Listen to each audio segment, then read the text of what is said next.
Hi అండి, అందరికీ నమస్కారం. Welcome back to my YouTube channel. So మనకి హైకోర్ట్ ఆఫ్ ఆంధ్రప్రదేశ్ అమరావతి నుండి ఒక రిక్రూట్మెంట్ నోటిఫికేషన్ అయితే వచ్చింది. సో ఈ రిక్రూట్మెంట్లో భాగంగా మనకి లా క్లర్క్స్ని అయితే అపాయింట్ చేసుకుంటున్నారు. సో ఈ రిక్రూట్మెంట్కి సంబంధించిన కంప్లీట్ డీటెయిల్స్ ఈ వీడియోలో ఎక్స్ప్లెయిన్ చేస్తాను. సో వీడియోని ఎక్కడ స్కిప్ చేయకుండా చివరి వరకు చూడండి. వీడియో నచ్చితే తప్పకుండా లైక్ చేయండి. అండ్ ఇలాంటి అప్డేట్స్ మీరు మిస్ కావద్దు అనుకుంటే ఛానల్ని సబ్స్క్రైబ్ చేసుకోండి. ఫర్దర్గా మీకు ఇంకా ఏమైనా డౌట్స్ ఉంటే కమెంట్ సెక్షన్లో అయితే కమెంట్ చేయండి. సో ఈ రిక్రూట్మెంట్కి సంబంధించి మనం కంప్లీట్ డీటెయిల్స్ కనుక చూసుకున్నట్లయితే మనకి హానరబుల్ జడ్జెస్ ఉంటారు కదా, జడ్జెస్కి లా క్లర్క్స్ని అపాయింట్ చేయడం కోసం ఈ రిక్రూట్మెంట్ అయితే జరుగుతుంది. ఇక్కడ ఇంపార్టెంట్ పాయింట్స్ కనుక చూసినట్లయితే ఏజ్ లిమిట్ ఫస్ట్ది మనకి 1 జనవరి లేదంటే 1 జూలై నాటికి 30 సంవత్సరాలు దాటకూడదు. అంటే 30 ఇయర్స్ లోపు ఉన్న క్యాండిడేట్స్ మాత్రమే అప్లై చేసుకోవడానికి ఎలిజిబుల్. ఇది ఫస్ట్ పాయింట్. నెక్స్ట్ వచ్చేసి he or she must be citizen of India. ఖచ్చితంగా ఇండియన్ సిటిజన్స్ మాత్రమే అప్లై చేసుకోవడానికి ఎలిజిబుల్ అండి. నెక్స్ట్ పాయింట్ వచ్చేసి ఎడ్యుకేషనల్ క్వాలిఫికేషన్స్. సో మనకి ఖచ్చితంగా లాలో డిగ్రీ అయితే కంప్లీట్ చేయాలి. సో ఈ డిగ్రీ అనేది 5 ఇయర్ రెగ్యులర్ స్ట్రీమ్ కోర్స్ అయితే ఉండాలి. మనకి 10+2తో పాటు 3 years regular law degree complete చేసిన క్యాండిడేట్స్ మాత్రమే అప్లై చేసుకోవడానికి ఎలిజిబుల్ అండి. నెక్స్ట్ పాయింట్ వచ్చేసి the candidate should have passed the degree in law within 2 years immediately preceding the date of notification for selection of clerks. So మనకి notification ఈ ఇయర్లో వచ్చింది కదా, అంటే 2023 అలాగే 2022. సో ఈ ముందు ప్రిసీడింగ్ 2 ఇయర్స్లో మనకి లా కంప్లీట్ చేసిన క్యాండిడేట్స్ మాత్రమే అప్లై చేసుకోవడానికి ఎలిజిబుల్ అండి.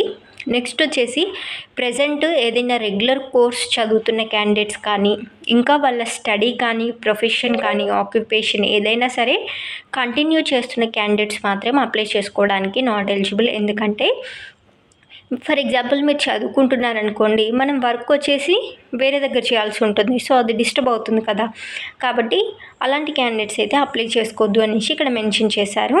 నెక్స్ట్ మనకి అప్లికేషన్కి సంబంధించిన ఫార్మాట్ అనేది ఏపీ హైకోర్టు అఫీషియల్ వెబ్సైట్లో ఉంది. ఆ అఫీషియల్ వెబ్సైట్కి సంబంధించిన లింక్ నేను కింద డిస్క్రిప్షన్లో ఇస్తాను.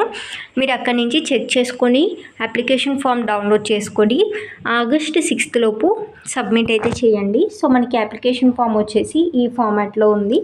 సో ఇక్కడ మనకి right side latest passport size photo apply చేయాల్సి ఉంటుంది. డీటెయిల్స్ కనుక చూసినట్లయితే ఫస్ట్ నేమ్, తర్వాత ఫాదర్స్ నేమ్, తర్వాత date of birth and age, తర్వాత అకాడమిక్ క్వాలిఫికేషన్స్. నెక్స్ట్ వచ్చేసి if the candidate is enrolled as an advocate. So మీరు అడ్వకేట్గా ఎన్రోల్ అయ్యి ఉంటే ఆ డీటెయిల్స్ ఎంటర్ చేయాలి. నెక్స్ట్ ఇంకా ఏవైనా టెక్నికల్ క్వాలిఫికేషన్స్ ఉంటే అవి ఎంటర్ చేయండి.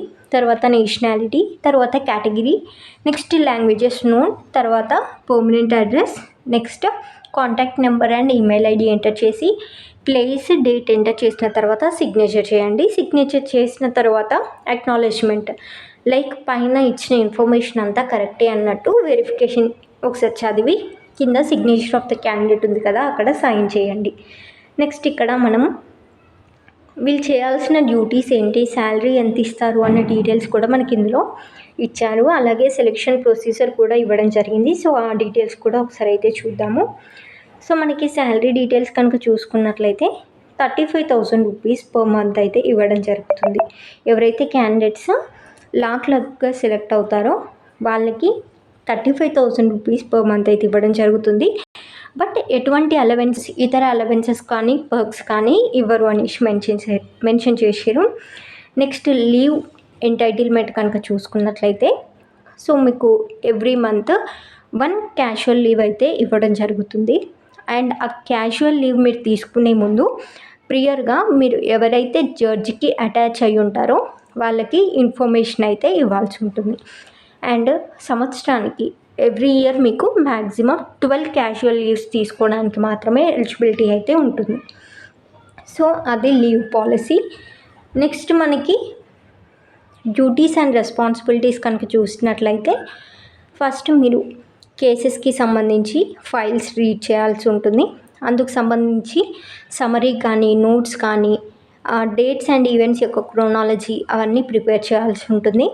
Next identifying facts and issues, questions that may arise or may need to be addressed. అలాగే research work including case laws, articles for judicial orders and study material for conferences, seminars or meeting.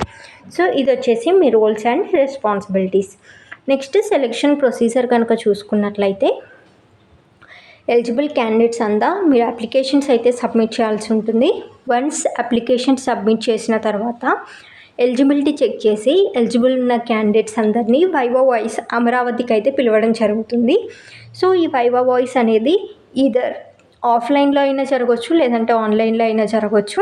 In case ఆఫ్లైన్లో జరిగితే మీరు మీ own ఎక్స్పెన్సెస్తో వాళ్ళు చెప్పిన రోజు, వాళ్ళు చెప్పిన డేట్కి, టైంకి అండ్ వెన్యూకి మీరైతే వెళ్ళి వైవా వాయిస్ అటెండ్ అవ్వాల్సి ఉంటుంది.